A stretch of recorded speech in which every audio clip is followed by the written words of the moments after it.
RJ and I, when we have the time, we like cooking together. It de-stresses us. We have a lot of fun in the kitchen, slapping meat and stuff.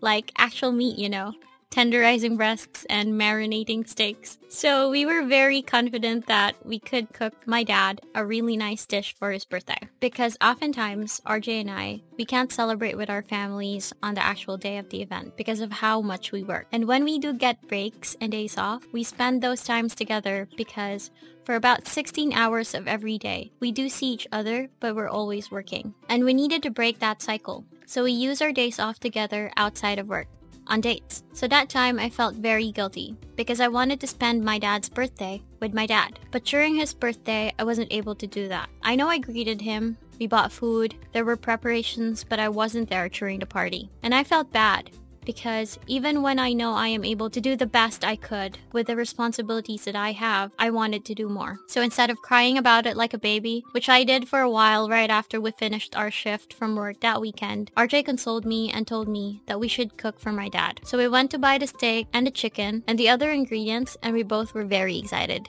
We were in the kitchen preparing, reviewing the recipe. We already did the seasonings, everything. And this isn't something we've never done before. We've actually tried and cooked the pan-roasted chicken breast before. Especially RJ, because he'd cook me that sometimes for breakfast, and sometimes for lunch. So we know how it would taste like. It was our first time cooking steak though, and we bought expensive meat for it. So I was afraid of screwing it up. It was already around 8 in the evening and my dad came to the table. We set up the plate and everything. Made it fancy. Oh my goodness. Imagine our horror when we tasted the food we cooked.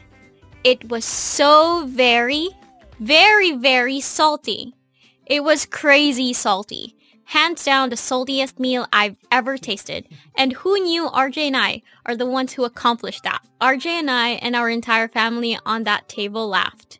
Our family, we do not necessarily hide our criticism unless we know someone is still learning, so they need more of an encouragement rather than blunt reviews. So I actually burst out in laughter when my dad bit on it and it was so very salty he had to drink water after it. My parents laughed and tried the steak and the meat was too tough. I overcooked it. That's one of the no-nos in cooking steak. Everybody laughed and tried to guess what went wrong.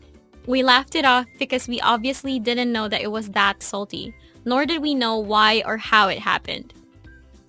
My mom said we used too much salt, but we've cooked it before with the same amount of salt and RJ and I were so confused. But you know what was so great about that night? Never mind the chicken and the steak was salty, or the fact that I overcooked the steak. Even if the food dries in your tongue the moment it touches it, it was the fact that we were gathered there together, us laughing together and spending time together, talking, and I saw my dad with his eyes gleaming. He is happy. He is happy I'm there. That I got to spend that time with him, regardless of the reason, regardless of the food. He's just happy Ravi and I are there. And we cooked for him to celebrate his birthday. In that specific moment, I knew I made my dad happy. RJ is right. I can't keep pining over time that was lost. But I can do a lot more for the time that I have right now. I love Ravi. I love my family. And I thank God every day I have them and that he gave them to me. Oh, and we figure out eventually what caused the crazy salinity. We didn't know there were 2 types of butter.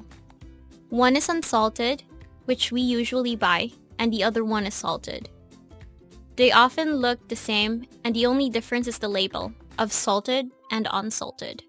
So make sure you look out for those, because you never want your food to end up heck salty when you add lots of butter to it.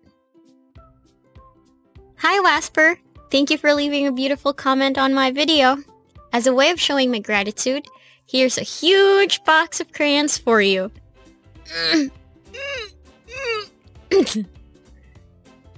Thank you for sharing your story to us. In fact, here are more boxes of crayons. Load them in the trunk! We hope you have an awesome day!